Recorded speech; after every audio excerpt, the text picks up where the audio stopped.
Salut, nous voici pour notre méditation du jour, aujourd'hui basée sur Luc 18, 9 à 14. Jésus dit la parabole suivante à l'intention de ceux qui croyaient faire la volonté de Dieu et mépriser les autres. Des hommes montèrent au temple pour prier. L'un était pharisien, l'autre collecteur d'impôts. Le pharisien, debout, priait ainsi en lui-même. Mon Dieu, je te remercie de ce que je ne suis pas comme tous les autres, qui sont voleurs, mauvais et adultères.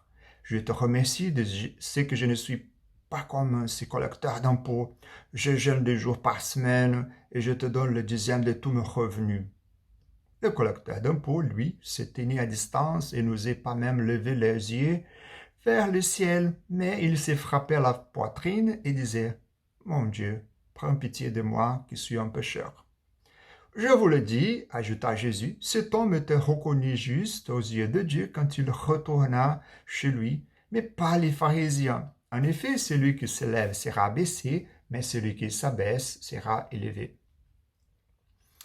Il est passionnant et éclairant de découvrir un point tournant dans une histoire. Cette parabole a un point tournant surprenant. 2 hommes vont au temple pour prier, un pharisien, rien de spécial, et un collecteur d'impôts, quelqu'un méprisé par la société. À la fin, un seul rentre juste à la maison aux yeux de Dieu. La surprise, c'est que c'est le collecteur d'impôts, pas les pharisiens. Comment ça se passe? C'est une histoire de fierté et d'humilité devant Dieu. Et ce que nous voyons, c'est qu'avec Jésus, le chemin vers le bas est en fait le chemin vers le haut. La prière de ces pharisiens révèle des choses à son sujet. Premièrement, après avoir offert une brève parole de gratitude à Dieu, il révèle ses mesures. Il n'est pas comme les autres hommes. En fait, il est meilleur qu'eux. Lorsqu'il se compare avec les autres, en particulier ces collecteurs d'impôts, il déclare sa supériorité. Cette pratique est aussi dangereuse que courante. Nous nous comparons trop souvent aux autres, mais au final, cela ne veut rien dire. La norme est la justice de Dieu, pas celle des autres. Il est aveuglé par sa fierté. Deuxièmement, il porte un curriculum vitae. Remarquez comment il répète ce qu'il a fait. Il dit « Je jeûne 2 jours par semaine et je te donne le dixième de tous mes revenus. » Il se vante de ce qu'il a fait.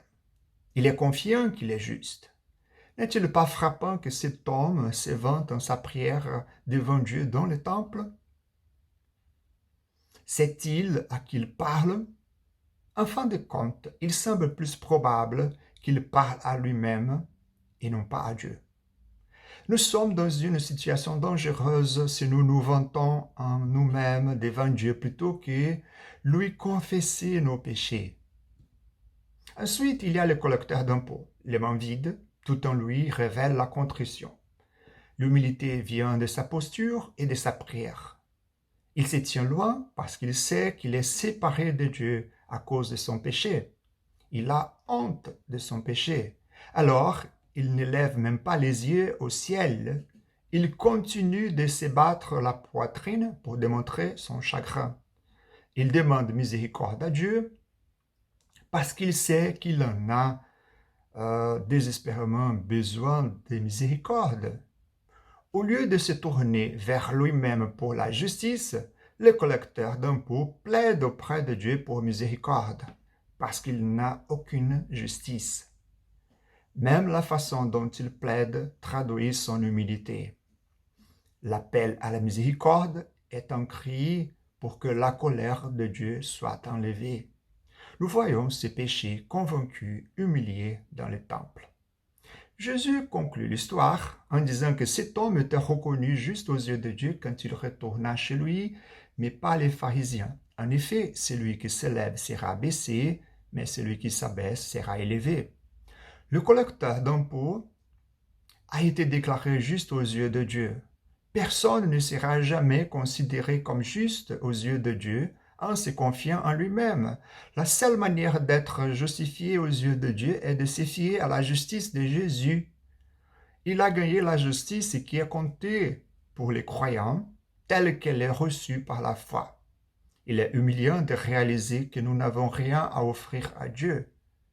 Il est occasion de se réjouir, de réaliser que tout ce dont nous avons besoin se trouve en Christ. De cette façon, les humbles seront élevés. Que Dieu vous bénisse.